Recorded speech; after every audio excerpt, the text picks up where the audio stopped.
Some of you know parts of this story, but most haven't heard it at all. It's time. It's time for the signal to be shared clearly. What I'm about to tell you didn't arrive overnight.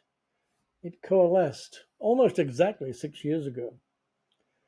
Between May 21st and 23rd of 2019, after 4 decades of work in sustainability and a lifetime of pattern watching, everything finally clicked. What I saw then was the return of something I'd felt since I was a young boy. I was born in 1953 in a cotton mill town in northern England. Steam trains, industrial buildings, textile work. Both of my parents worked in the mills. We had a tin bath, an outdoor toilet, and values that shaped how I still live today. Work hard, keep going, stay honest. But I was also curious. I liked taking things apart. I liked systems that moved. When it came time to choose a career path, I picked chemistry. Applied chemistry, not theory. I didn't want to debate formulas. I wanted to do something. That's been my pattern ever since. Not just think, design. Not just talk, build.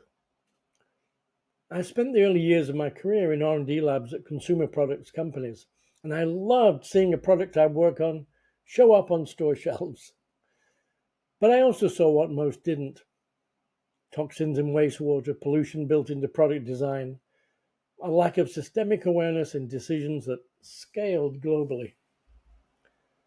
No one was asking the question yet, but it was already starting to whisper to me. What are we really sustaining? In the late 80s, I started work on what we might now call more sustainable packaging. Not because anyone asked me to, not because it was a business mandate. No, simply because I felt a quiet, innate responsibility. It just seemed obvious that how we design something should account for where it ends up. It wasn't common language yet. There were no regulations, no awards for it. Just a quiet signal I chose to follow. Then in the early 90s, I helped start one of the first corporate sustainability departments in the world. We set global goals, we wrote the reports, we reduced packaging. Yes, we got awards. We were seen, rightfully so, as leaders. But over time, the wind slowed, the progress became more surface level.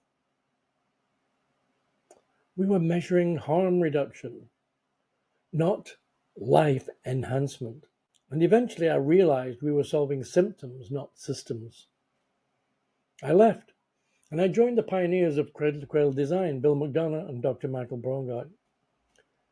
Together we worked on frameworks, certifications, and coalitions that have helped give rise to what's now called the circular economy.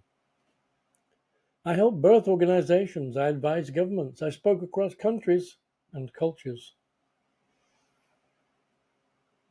But even that still wasn't enough.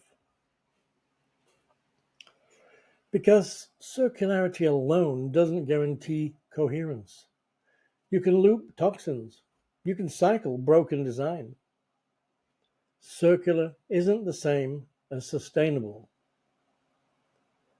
And then, in 2019, at an event called the Truth Conference, the signal returned. Everything I'd learned, every framework, every failure, every spark of wisdom from Fuller, Crick, Carson, and others, all recombined. Not into another list, not into a Venn diagram, but into a living three-dimensional structure, the tactical tetrahedron. At its base, sustainability. On its face is creation, maturity, death, and completing the cycle, recreation. Because that's how life works. That's what's been missing in our systems. A true cycle, one that doesn't just extract, grow, and stall, but decomposes, transforms, and regenerates. This isn't theory. This is structure. It's how life sustains pattern integrity over time.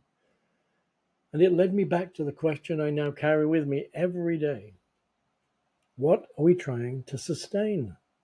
And for how long and for whom? I'm now 71. In a few days, I'll deliver the keynote transmission of this work, just before my 72nd birthday. And I'm not launching a brand, I'm not pitching a product, I'm broadcasting a signal that I've carried inside me for decades. This work is my remembering. It's also a kind of repair, a return to the deeper roots of who I've always been. The young man who made unconventional choices, who trusted applied truth over abstract prestige, and who sensed long before the language existed that sustainability must mean something more. Because sustainability, as I define it, isn't about maintaining the status quo. It's about sustaining the conditions that support life in all forms for all species for all time. That's the work. That's the why. That's the signal. If something stirred in you as you listened, a breath, a pause, a quiet nod of the head, yes, you're not alone. That's the return signal. Welcome back.